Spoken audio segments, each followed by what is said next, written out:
അതെ, ഞങ്ങളൊരു സിനിമ നിർമ്മിക്കാൻ തീരുമാനിച്ചു. ഹായ്, എന്താണ് ആ സിനിമയുടെ പേര്? എന്നാൽ കേൾക്കട്ടെ. ശ്രീരാമൻ എന്ന കള്ളൻ. ഹായ്, അങ്ങനെ ഒരു സിനിമയും നിർമ്മിക്കാൻ പറ്റത്തില്ല. ഹായ്, ഞങ്ങൾ സമരം വിളിക്കും. ശ്രീരാമൻ കള്ളനോ? അങ്ങനെ ഒരു പേരൊന്നും ഇടാൻ പറ്റത്തില്ല. ശ്രീരാമൻ എന്നത് ഇവിടെയുള്ള ഒരു വലിയ ജനതയുടെ പ്രതിബിംബമാണ്. അദ്ദേഹം എന്ന കള്ളനോ? അതൊന്നും പറ്റത്തില്ല, ഞങ്ങൾ സമരം വിളിക്കും. എടോ മനുഷ്യ, ശ്രീരാമൻ എന്നത് ഒരു പേരല്ലേ? അതിനിപ്പോൾ എന്താണ് ഇത്ര പ്രശ്നം? എത്രയോ പേർക്ക് ഇടാൻ പറ്റും. എത്രയോ പേർ ആ പേരിൽ ചീത്ത കാര്യങ്ങൾ ചെയ്യുന്നുണ്ടാകും, കള്ളത്തരങ്ങൾ ചെയ്യുന്നുണ്ടാകും.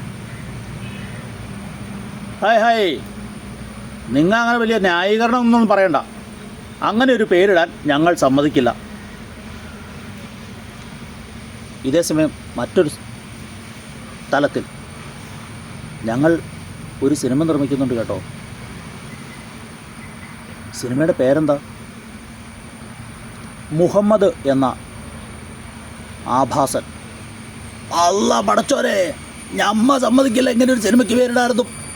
മുഹമ്മദ് അങ്ങനെയുള്ള ആളെന്നല്ല, നിങ്ങൾ ചിന്തിക്കുന്നത് തെറ്റാണ്. മുഹമ്മദ് മഹാനായൊരു വ്യക്തിത്വമാണ്, അയാളൊരു ആഭാസനൊന്നുമല്ല. എടോ മനുഷ്യ, ഇതൊരു സിനിമയാണ്. നിങ്ങൾ പറയുന്ന മതവുമായും ഒന്നും ഈ സിനിമയ്ക്കൊരു ബന്ധവുമില്ല. അതൊന്നും നടക്കത്തില്ല. മുഹമ്മദ് എന്നത് അതൊരു ഗ്രന്ഥത്തിലെ ഞങ്ങളുടെ മഹത്തായ ഒരു പുരുഷൻ്റെ പേരാണ്. ആ പേരിടാൻ ഞമ്മ സമ്മതിക്കില്ല, ഞങ്ങൾ സമരം വിളിക്കും. ഇത് മറ്റൊരിടത്ത് ഞങ്ങൾ ഒരു സിനിമ നിർമ്മിക്കാൻ തീരുമാനിച്ചു കേട്ടാ. എന്താണ് ആ സിനിമയുടെ പേര്?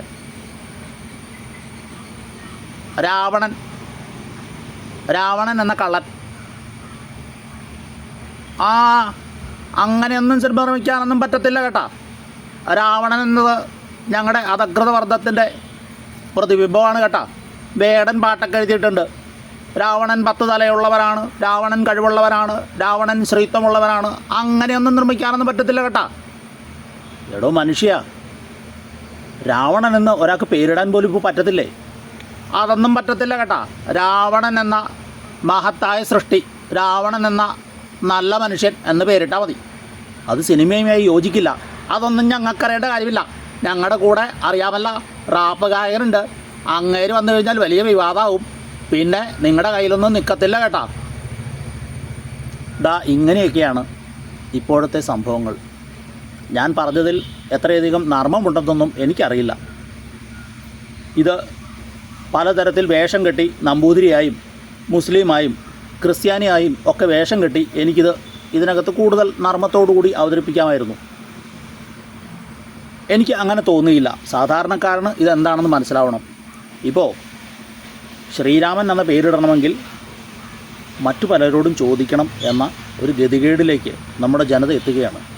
മുഹമ്മദ് എന്ന പേരിടണമെങ്കിൽ മറ്റു പലരോടും ചോദിച്ചതിന് ശേഷം മാത്രമേ പേരിടാൻ പറ്റുകയുള്ളൂ എന്ന തലത്തിലേക്ക് നമ്മൾ മാറുകയാണ്. യേശു എന്ന് ഒരാൾക്ക് പേരിട്ടതിന് ശേഷം അല്ലെങ്കിൽ പേരിടാൻ ശ്രമിക്കുമ്പോൾ അതിൻ്റെ കാര്യകാരണങ്ങൾ സഹിതം മറ്റു പലരെയും ബോധ്യപ്പെടുത്തിയാൽ മാത്രമേ പേരിടാൻ കഴിയുകയുള്ളൂ എന്ന തലത്തിലേക്കൊക്കെ, എന്ന രീതിയിലേക്കൊക്കെ മനുഷ്യനും സംഘടനകളും നിയമവുമൊക്കെ മാറുകയാണ്. എല്ലാത്തിനെയും ജാതിയും മതവും വെച്ച് അളക്കാൻ ശ്രമിച്ച